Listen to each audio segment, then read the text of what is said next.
और ये सब चीज़ें आ रही हैं, उसमें सबके दिमाग चल रहे थे। वैसे तो इतने लोग टीम के साथ हैं, दिमाग चलना चाहिए, फिर भी हार जाते हैं। मैं कोई भी टीम, लेकिन मेरा अपना ख्याल ये है कि इसमें बहुत सोच विचार की होगी। अगर कहीं बारिश हो गई या नहीं हो, श्रीलंका वगैरह में तो ये सिलसिला चलता रहता है। मैं वहाँ काफ़ी खेला हूँ और जाहिर है जो टीम हमारे सामने है, दोनों पे प्रेशर ज़रूर है, मगर है डॉलरों का काम। इंडिया का डॉलर ठीक हो गया है।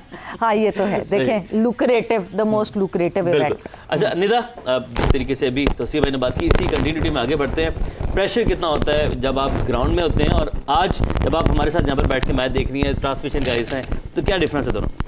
नहीं, मैं इस बात को सेकंड करूंगी, ये देखना ज़्यादा प्रेशर वाला है, खेलना इतना प्रेशर वाला नहीं है। होता है प्रेशर बिल्कुल, ग्राउंड में एक जाके लोगों को भी देखना और उसके बाद फिर आपको एक्सपेक्ट भी होता है कि आपने ही परफॉर्मेंस देनी है, आप रिस्पॉन्सिबल हो टीम के। लेकिन अभी इधर इस तरफ बैठ के ज़्यादा प्रेशर फील हो रहा है और जिस तरह के मैचेस पीछे भी गुजरे हैं, तो आई थिंक आज का दिन तो बड़ा स्पेशल है हमारे लिए। लेकिन मैं तो पर उम्मीद हूँ कि आज पाकिस्तान जीतेगा इंशाल्लाह हम सब पर उम्मीद। हम तो जैसे ही शुरू होता है ये कॉन्टेस्ट, हमारी उम्मीदें वैसी बढ़ जाती हैं। मगर इकबाल साहब, जाहिर सी बात है हम जज्बाती तो हो सकते हैं, at the end of the day profession भी तो है, और जहां हम जज्बाती होने के साथ साथ प्रैक्टिकलिटी की तरफ सोचते हैं, तो इस वक्त पलड़ा आपको किसका भारी लगता है? देखिए, तौसीफ भाई ने बिल्कुल सही कहा। अगर आप टीमों का ऑन पेपर ग्राउंड रियलिटी की बुनियाद पर मवाजना करें तो भारत की टीम बहुत मजबूत है। आईपीएल की वजह से उनके लड़के बहुत ज़्यादा, लेकिन जो पाकिस्तान की परफॉर्मेंस रही है गुज़िश्ता, एक तो ट्राई सीरीज़ जीते, फिर हमने साउथ अफ्रीका को हराया, फिर हमने ऑस्ट्रेलिया को हराया और फिर हम 2 मैचेस जीते, तो उस परफॉर्मेंस को देखते हुए पाकिस्तानी टीम शेप में आ गई है। और मैं समझता हूँ कि पाकिस्तान के लिए गोल्डन अपॉर्चुनिटी है। वरना इससे पहले इंडियन मीडिया जो था बिल्कुल भारत को ऑल टाइम फेवरेट करार दे रहा था कि कोई मुकाबला नहीं है। लेकिन अब उनकी जो है ना नींदें उड़ चुकी हैं और उस्मान तारिक का फैक्टर जो है वो हर एक के दिमाग पे सवार है। बजाय इसके कि वो अबरार को डिस्कस करें या दीगर प्लेयर्स को डिस्कस करें, उस्मान तारिक को डिस्कस कर रहे हैं। उस्मान तारिक यकीनन आज खेलेगा। नौशहरा में उसका घर है और जो उसके वालिद की जल्दी वफात हो गई थी, उसके मामू ने उसको पाल पोस के बड़ा किया, मेहनत करता था, दुबई गया, वहाँ खड़े होकर 4-4 घंटे प्याज काट रहा था एक होटल रेस्टोरेंट में। फिर उसके बाद वो वापस आया, फिर पाकिस्तान में नौकरी नहीं मिली, अफगानिस्तान चला गया, फिर अफगानिस्तान से वापस आया क्रिकेट खेलने के लिए। तो एक उसकी बड़ी कहानी है। और एकदम से वो जिस तरह लाइमलाइट में आया, जब वो पाकिस्तान के लिए खेला, 2 दिन हुए थे उसकी शादी को, तो लगता है ना कि हर मर्द के पीछे खवातीन का हाथ होता है। खवातीन जो है, 2 खवातीन बैठी ना, वो खुशकिस्मती की अलामत, लेडी लक जिसे कहा जाता है। लेकिन इकबाल एक चीज है, ये देखें, इतना कुछ हो कि फिर जुल्म की हद है कि आपको ये ही नहीं पता चल रहा है उसका एक्शन ठीक है या नहीं है। मुझे हैरत है। मतलब आई मीन कल मैं देख रहा था वो अश्विन को, वो कहता है हट जाए बैटर हट जाए, बिल्कुल क्या 24 की 24 बॉलें हट जाएगा? हाउ कैन यार ये। मगर अश्विन ने साथ साथ ना तौसीफ साहब सपोर्ट भी बहुत किया है। Ashwin has been fighting, Twitter पे जो है लोगों को जवाब भी दे रहा है। बिकॉज इफ यू रिमेंबर के अश्विन के एक्शन में एक पॉज आता था और उस पॉज पे जो है वो सवाल उठाया गया था, and he had to alter it. कह रहे हैं बिल्कुल उसको ऑल्टर किया गया। बट आई थिंक मेरा ख्याल एक चीज मुझे ये होता है ना, वो ठीक है, जाहिर है वहाँ नहीं बोलेगा इस तरह की बातें। अच्छे भले लोग जो हैं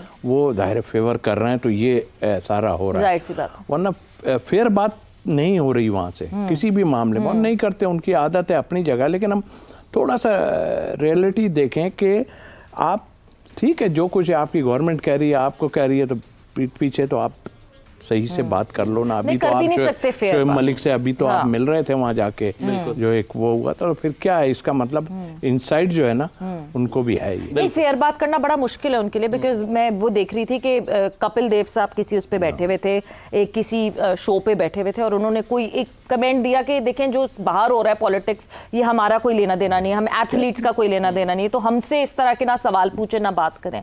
और ट्विटर पे इतने लोगों ने उनको बुरा भला कहा था, द स्टार ऑफ इंडिया, मतलब he has one the first world cup for India, और उनको इतना बुरा भला कहा था। तो ये सोशल मीडिया का प्रेशर निदा बहुत ज्यादा बढ़ता है। जाहिर सी बात है, ये लड़के ऐसा नहीं है कि ये छुपा के बैठे रहते होंगे। आप लोग भी जब टीम के साथ खेलते थे, जितना मना हो सोशल मीडिया, ऐसा नहीं हो सकता। रिश्तेदारी क्लिप भेज देते हैं, कितना प्रेशर सोशल मीडिया से बिल्ट हो गया।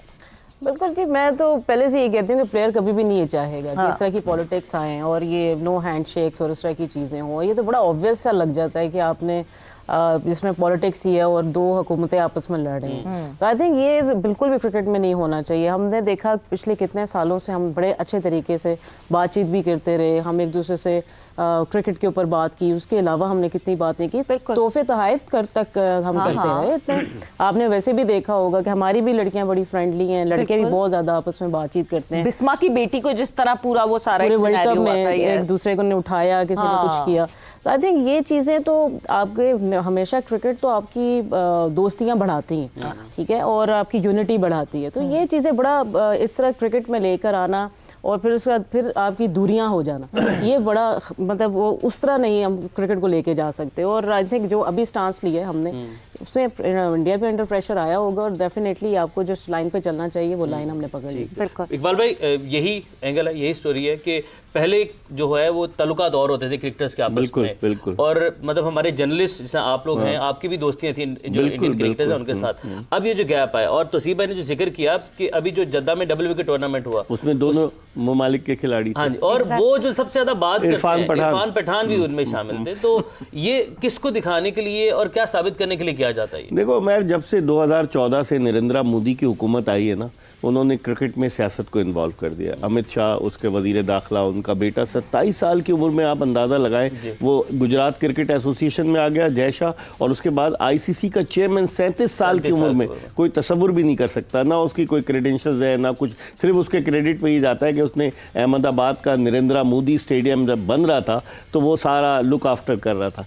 लेकिन सियासत को जिस तरीके से लेकर आए हैं, आप देख, मुझे अच्छी तरह से याद है सवेरा के 2007 का T20 वर्ल्ड कप पहला हुआ, मैं कवर करने गया, वहाँ मैच था पाकिस्तान का डरबन में, और वो मैच पहला मैच था और उसके बाद ख़त्म हो गया, बॉल आउट पे वो उसका फैसला हुआ। तो इंडियन जर्नलिस्ट हमारे साथ बैठे थे, हमारे बॉलर्स की गेंदें मिस हो रही थी, विकेट्स को नहीं लग रही थी, उमर गुल था, हफीज़ था, उनके बॉलर्स की गेंदें लग, लेकिन उस वक्त एटमॉस्फेयर डिफरेंट था कि उस वक्त वो सब एक दूसरे के साथ हंसी खुशी मिलजुल के। लेकिन फिर उसके बाद जो तलखियाँ बढ़ी हैं ना, और इन लोगों ने बढ़ाई हैं, हुकूमती सतह पर ये बढ़ी हैं, वरना ये मुस्तफिजुर रहमान का केस कैसे हुआ? हुकूमत ने कहा होगा बीसीसीआई को, और बीसीसीआई ने आईपीएल को कहा और उसको निकाला। तो मेरे ख्याल में ये मसाइल बहुत सारे हैं। और ये तलखियां, सॉरी, एक बिल्कुल, जी जी जी, बीच में टोकता हूँ, आप जरा मुझे भी टोक दीजिए कि नहीं बोल। आप बड़े हैं, आप बुजुर्गों को नहीं टोकते, मैं नहीं करते। देखें, नहीं, हम इस सेट पे बुजुर्ग किसी को नहीं कहते, बट बड़े हैं।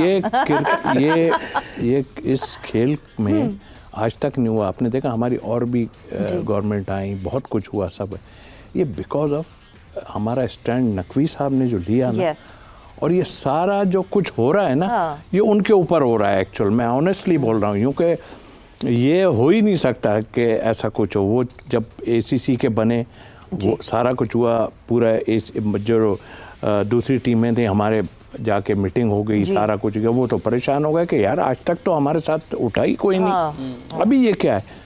चोट पे चोट, चोट पे चोट। कौन है जो हमें चैलेंज कर रहा है? असल दुश्मनी कहूँगा, असल दुश्मनी जो है वो नकवी साहब से, और उन्होंने तो मैं समझता हूँ हिला के रख दिया ना। ठीक है, हमें अपनी टीम का जो पता है, हमें पता है क्या है क्या, वो तो हम इनसाइड से आपने टीम अच्छी बना ली अपनी जगह, लेकिन ये जो आप कर रहे हो ना, ये तो आप किसी को कबूल नहीं हो। मुझे हैरत, वही मैं बार बार ये बात, मुझे हैरत है दूसरी टीमों पे कि क्या आप इनकी जुल्म और ये देख रहे हो बिकॉज ऑफ मनी। मैं जब भी बार बार डॉलर और इसकी बात करता हूँ, इसकी वजह से अभी भी मैं ये कहता हूँ, क्यों हम दोनों एक ही ग्रुप में आते हैं कि 2 मैच हो जाएं हमारे, क्या वजूहत है? ये समझने की बात है। तो फिर भाई फिर करो, इन लड़ते क्यों? ये एक ऐसा कॉन्टेस्ट है कि जब मेलबर्न में पाकिस्तान और इंडिया खेला, तो उसके बाद विक्टोरियन गवर्नमेंट ने कहा, जो वहाँ की लोकल गवर्नमेंट थी, कि नहीं, आप यहाँ पे एक 5 टेस्ट मैचेस की सीरीज खेलें, हम ऑफर करते हैं आपको, क्योंकि इतना रश कभी भी एमसीजी में नहीं देखा था। बट इकबाल साहब, एक चीज जो आपने कही,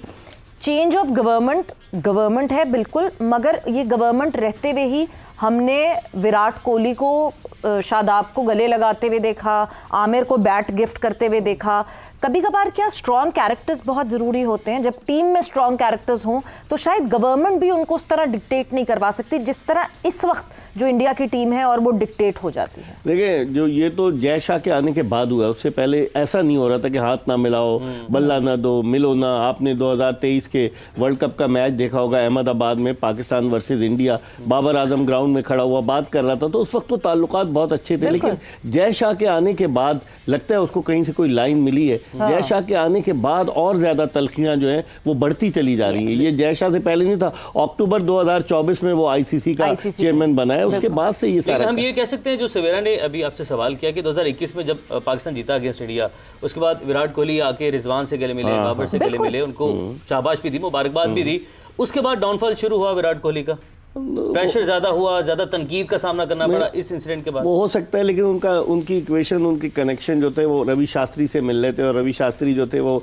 बीसीसीआई की नज़रों में बुरे हो गए थे, जिसकी वजह से विराट कोहली के साथ ये सलूक हुआ। लेकिन विराट कोहली हम लोग भी तारीफ करते हैं जो अच्छा खिलाड़ी है, क्योंकि हम क्रिकेट को फॉलो करते हैं ना, कि अगर अच्छा प्लेयर होगा तो हम उसकी तारीफ करेंगे। लेकिन जो हालात कर दिए ना जय शाह ने, आज भी मैं सुबह देख रहा था कि बहुत मुश्किल नज़र आता है कि हाथ मिलाया जाए, बहुत मुश्किल नज़र आता है कि टॉस के बाद हाथ मिलाएं, या हो सकता है इधर मुंह एक का हो, एक का मुंह इधर हो। और कल उसने सूर्या कुमार यादव ने भी कह दिया 24 आवर्स इंतजार करें, लेकिन वो इतने हठधर्मी का मुजाहरा कर रहे हैं कि आई डोंट थिंक सो कि वो हाथ मिलाएंगे। आप ये देखें ना कि लोग ये इंतजार कर रहे होते थे कि मैच का रिजल्ट क्या होगा, कौन अच्छा प्लेयर होगा, कौन जो है वो ज्यादा विकेटें लेगा, मगर इस वक्त लोग इंतजार कर रहे हैं हाथ मिलेगा कि नहीं मिलेगा, हैंडशेक होगा कि नहीं होगा। बट जिस तरह निदा हमने विराट कोहली की बात की है, जिस तरह रोहित शर्मा की हम बात करें, तो इनकी प्रेजेंस ऑब्वियसली एशिया कप में we have played against this team, और हमने इस टीम के साथ खेला है, 3 दफा खेल के भी हम जीते नहीं है। बट आईसीसी इवेंट होता है, डिफरेंट काइंड ऑफ प्रेशर होता है। 2 बड़े बुर्ज, ठीक है, रोहित ने फिर इतना कंट्रीब्यूट नहीं किया, विराट ने पाकिस्तान के अगेंस्ट बहुत रन्स बनाए हैं, specially in the world cup. कितना इंपैक्ट होगा इनकी अनअवेलेबिलिटी का?